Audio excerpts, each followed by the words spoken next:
మీ personal interviews మరియు వ్యాపార ప్రకటనల కొరకు ఈ నెంబర్ని సంప్రదించండి.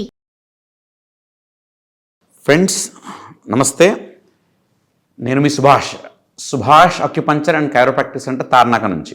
నేను ఈ వైద్యంలో గత 16 సంవత్సరాల నుంచి ఉన్నాను. గత 10 సంవత్సరాల నుంచి ఈ వైద్యంలో ట్రైనింగ్ కూడా ఇస్తాను. చాలామంది మన స్టూడెంట్స్ ఇండిపెండెంట్గా ఈరోజు ప్రాక్టీస్ చేస్తుంటూ చాలామందికి వాళ్ళ సేవలు ఇస్తూ ఉన్నారు. మనకు వికారాబాద్ ఇంకో బ్రాంచ్ ఉంది. దీంతోపాటు రాజమండ్రి, నరసాపురం, ఆంధ్రాలో మనకు రెగ్యులర్గా ట్రీట్మెంట్ క్యాంప్స్ జరుగుతూ ఉంటాయి. మిత్రులారా, నేను ఈరోజు మీకు భుజం నొప్పి గురించి క్లుప్తంగా చెప్పే ప్రయత్నం చేస్తాను. భుజం నొప్పి ఎందుకు వస్తుంది, భుజము నొప్పిని మన వైద్యం ద్వారా మనం ఏ రకంగా సమర్థవంతంగా ఎదుర్కోవచ్చు, ఈ విషయాల మీద మీకు క్లుప్తంగా తెలియజేసే ప్రయత్నం చేస్తాను. అండ్ అవకాశం ఉన్నంత వరకు మనం డైట్లో ఏ విధంగా కరెక్షన్ చేసుకోవచ్చు. సో మొదటిగా అసలు భుజపు నొప్పి ఎందుకు వస్తుంది, భుజము నొప్పి వచ్చినప్పుడు ఏం జరుగుతుంది? ఒకప్పుడు ఎలా ఉండేదంటే భుజము నొప్పి ఎక్కువ షుగర్ పేషెంట్స్ వచ్చేది, అంటే కొంచెం మైక్రో సర్క్యులేషన్ కొద్దిగా వీక్ ఉంటుంది కాబట్టి సో అది కూడా ఒక కారణము అని చెప్పేవాళ్ళు. కానీ ఈరోజు అలాంటి పరిస్థితి ఏమి లేదు. సో ఈ జాయింట్లో ఒక 3 ఎముకలు ఉంటాయి. ఇదొక ఎముక, ఇక్కడ నుంచి ఒక ఎముక, ఇక్కడ నుంచి ఎముక, సో మధ్యలో క్యాప్సూల్ ఉంటుంది. ఆ క్యాప్సూల్లో వాపు రావడం వల్ల, ఇన్ఫ్లమేషన్ రావడం వల్ల ఏమైందంటే ఇక్కడ ఉన్న కండరాలు బిగుసుకుపోతాయి. బిగుసుకుపోయినప్పుడు ఏమవుతుందంటే ఈ మూమెంట్, ఈ మొత్తం మీద ఈ షోల్డర్ మూమెంట్ ఇబ్బంది అవుతుంది.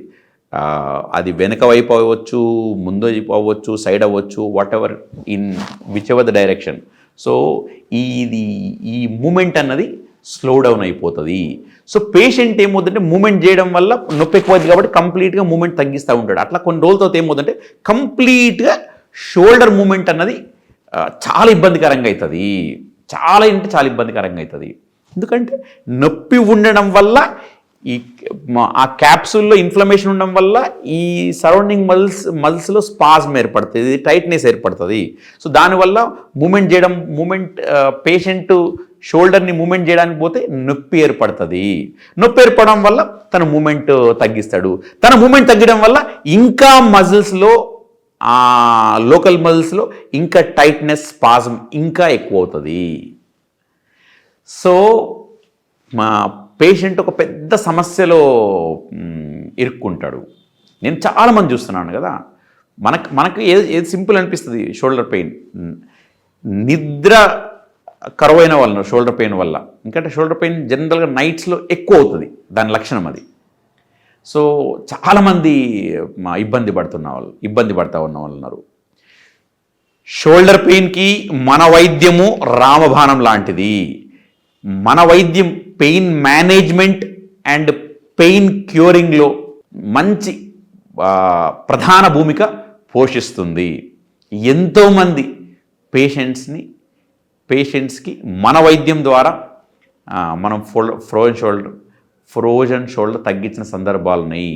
6 months 1 year ఫ్రోజన్ షోల్డర్స్ తోటి ఇబ్బంది పడ్డ వాళ్ళు కూడా మనం వైద్యం ఇచ్చిన తర్వాత చాలా వరకు రికవర్ అయిన సందర్భాలు ఉన్నాయి. సో ఇది మనకు చూడడానికి చిన్న సమస్య అయినా ఇది చాలా ఇబ్బంది చేసే సమస్య. ఎందుకంటే మనం ఒకసారి షోల్డర్ మూమెంట్ లేదనుకోండి చాలా ఇబ్బంది అవుతుంది కదా. మనం ఇప్పుడు ఏ పని చేయాలన్నా shoulder movement is important. So ప్రతి పనిలో మనకు ఇబ్బంది అవుతుంది. సో మన వైద్యం ద్వారా మనం బ్రహ్మాండంగా తగ్గించుకోవచ్చు. ఎవరికైతే ఈ మధ్యలో షోల్డర్ పెయిన్ ఉందనుకోండి, వాళ్ళు ఇప్పుడు నేను చెప్పబోయే పాయింట్స్ ఉపయోగించుకుంటూ వాళ్ళ సమస్యను వాళ్ళు తగ్గించుకోవచ్చు. ఎవరికైతే ఒకవేళ సమస్య ఎక్కువగా ఉందనుకోండి, వాళ్ళు నన్ను అప్రోచ్ అయ్యే ప్రయత్నం చేయొచ్చు. సో మన క్లినిక్లో మనం ఏం చేస్తాము, అక్యుపంచర్ చేస్తాము, దాని తర్వాత థెరపటిక్ మసాజ్ ఉంటుంది, కైరోప్రాక్టిక్ ట్రీట్మెంట్ ఉంటుంది, స్పెషల్ ఎక్సర్సైజ్ థెరపీ ఉంటుంది. వీటన్నిటి ద్వారా మనం సమస్యను బలంగా ఎదుర్కోవచ్చు. కైరోప్రాక్టిక్ థెరపీ ద్వారా ఏం చేస్తారు, అలైన్మెంట్, షోల్డర్ అలైన్మెంట్ నార్మల్ అలైన్మెంట్కి తీసుకురావడానికి ప్రయత్నం చేస్తారు. అండ్ థెరపెటిక్ మసాజ్ ద్వారా ఇక్కడ లోకల్ ఉన్న ఆ టైట్నెస్ తగ్గించే ప్రయత్నం చేస్తారు. అండ్ అక్యుపంచర్ ద్వారా మనం ఏం చేస్తున్నామంటే ఇక్కడ ఈ షోల్డర్ ఏరియాకు మోర్ బ్లడ్ సప్లైని పెంచుతున్నాము, ఎక్కువ బ్లడ్ సప్లైని పెంచుతున్నాము. ఇక్కడ ఉండే కండరాల్లో స్పాసిటీ తగ్గిస్తున్నాము. అండ్ లోపల క్యాప్సూల్లో ఆ ఇన్ఫ్లమేషన్ తగ్గించడానికి అక్యుపంచర్ చాలా బలంగా పనిచేస్తుంది. సో ఇవన్నీ అవుతాయి కాబట్టి మెల్లిమెల్లిగా ఈ షోల్డర్ మూమెంట్ రేంజ్ పెరుగుతూ ఉంటుంది. సో ఒకసారి మూమెంట్ రేంజ్ పెరిగిందంటే సమస్య తగ్గిపోతుంటుంది.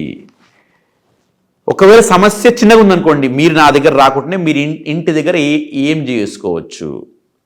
ఎటువైపు అయితే షోల్డర్ పెయిన్ ఉందో అటువైపు మీరు చూపుడు వేలు తీసుకోండి. చూపుడు వేలు లాస్ట్ జాయింట్. సో మీరు ఏం చేయాలి, ఎక్యుప్రెషర్ ఇలా కంప్లీట్ ఈ జాయింట్ అంతా కంప్లీట్ ప్రెషర్ చేయండి. ఇట్లాగా ఎంతసేపు చేయాలి, మీరు ఎంతసేపు చేయొచ్చు, 1 నిమిషం నుంచి 3 నిమిషాలు చేసుకోవచ్చు.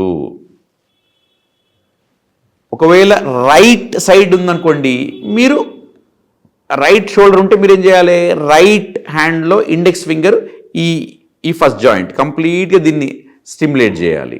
ఇలా ఈ రకంగా కంప్లీట్గా ఈ రకంగా స్టిమ్యులేట్ చేయాలి. సో మీకు ఇంతకుముందు చెప్పినట్టే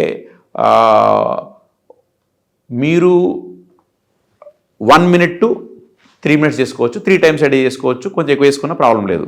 దాని తర్వాత మీరు నైట్లో పడుకునేటప్పుడు మీరు ఏం చేయొచ్చు, ఇది చూడండి, పేపర్ సర్జికల్ టేప్కి నేను మెంతులు అతికించాను. అది మీరు కంప్లీట్ జాయింట్ చుట్టూరా మీరు మెంతులు అతికించేసేయాలి. కంప్లీట్గా చూడండి, కంప్లీట్ జాయింట్ చుట్టూరా మెంతులు అతికించాలి. ఇది ఎప్పుడు చేయాలి, నైట్ పడుకునేటప్పుడు చేయాలి. పొద్దున్న లేసి ఈ మెంతుల్ని ఈ టేప్ని తీసేయాలి. మళ్ళీ next time fresh tape fresh seeds. ఇది ఇలా చేసుకుంటూ మీకు చాలా షోల్డర్ పెయిన్ వీడియోస్ మీకు అందుబాటులో ఉన్నాయి. ఆ వీడియోస్ ఆ ఎక్సైజ్ జాగ్రత్తగా మీరు చేసుకుంటూ ఈ పాయింట్స్ మీరు ప్రెస్ చేసుకుంటూ, దాంతోపాటు ఇంకొకటి ఏంటి, ట్యాపింగ్ థెరపీ లేదంటే పైదా థెరపీ అని చెప్పేసి మీరు ఏం చేయొచ్చు అంటే ఎక్కడైతే మీకు పెయిన్ ఉంటుందో ఓకేనా, అక్కడ కంప్లీట్గా ఈ ఏరియా పైన ఇలా ట్యాపింగ్ చేయాలి. సో ఇలా ట్యాపింగ్ చేసినప్పుడు ఏమవుతుందంటే ఇక్కడున్న లోకల్గా ఉన్న అక్యుప్రెషర్ పాయింట్స్ స్టిమ్యులేట్ అవుతాయి.